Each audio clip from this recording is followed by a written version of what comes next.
the first time I looked at Forge World, and I was like, oh, hey, cool, oh, holy, you guys did what? There's just way too much. You can't keep it all in your head at once. It was so beyond our production capability. We were just like, that's crazy. We can't do that. I couldn't stop the artist who started creating it.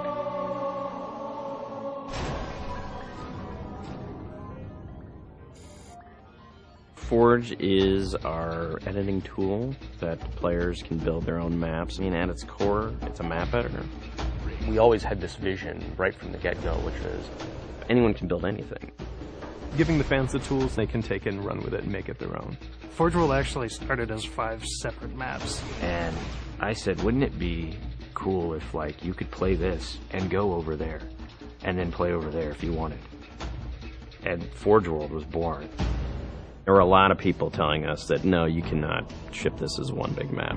We have this awesome new automatically generated LOD system called impostering that makes objects that are really far away really cheap to draw. We're pushing what we can do with the Forge budget, so that lets us have many more objects up on the screen at once, which lets us put more objects into Forge.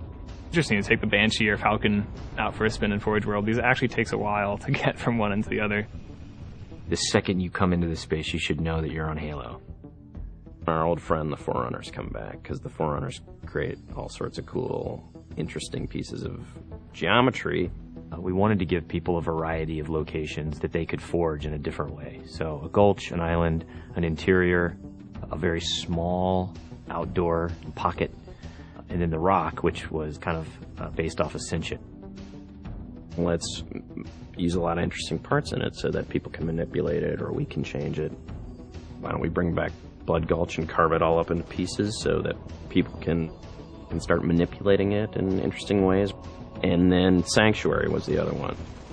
The Cage and Paradiso, that's just Chad and I playing with a map editor and actually building cool maps within Forge World. I mean, we were doing that exactly how the fans would do that. we definitely looked at what we did in Halo 3 and said, what can we learn from this? It's one thing to build just a stunning amount of map variants, but like nobody was expecting Forge art, I don't think. Like that was just a completely, whoa, what? The Rube Goldberg machines, yeah, those are everywhere. In Halo 3, it was cool that you could move things around, but it was still kind of clunky. And we're like, we have to make this better. What are some of the tricks that the community is using, and how can we make those not be tricks and just make those be tools?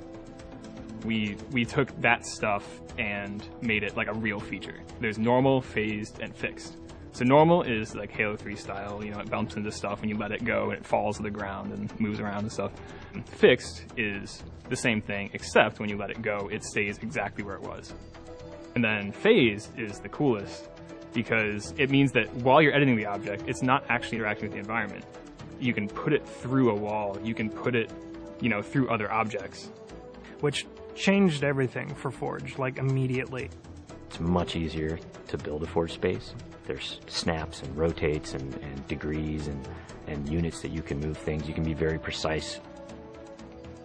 The camera controls, it's actually really good for object placement because like little touches on the stick don't translate into really sudden jumpy movements. And then we also have a fine editing mode. You click the stick in and then your camera starts moving very slowly. You're not spending like 3 hours trying to get one block to line up directly to 3 other blocks. You can select individual objects and say, get rid of all the objects of this type. So if you're trying to get rid of all the spawn points on a map because you want to go and replace all the spawn points, you can do that.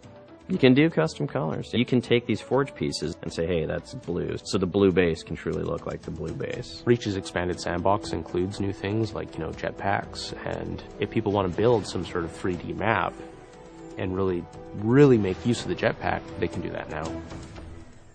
Custom game options and Forge go together like peanut butter and jelly. You're able to do things with game types that people might not even expect. My favorite example is King of the Hill, where the warthog is the hill. I'm super excited to see what people do with it when it goes out, because there's so much crazy stuff in there that's amazing. We are shipping maps on the disc that we made in Forge ourselves. So The tools are there. If you have the time and the talent, you can make it. The community is just going to outstrip us and spank us. With the new tagging system, you can save a forged variant, you can post it to your file share, and then you can say, you know, sweet new map. Things that are good are downloaded by a lot of people and passed around to a lot of people, and that makes the really sweet stuff bubble up to the top. I'm looking forward to what the next big community game type is going to be. We realized that Reach was our swan song to Halo, and what better way to do that than to let people do what we've been doing all along, which is creating new cool maps. It's nice to go out with a bang, and this is a pretty big one.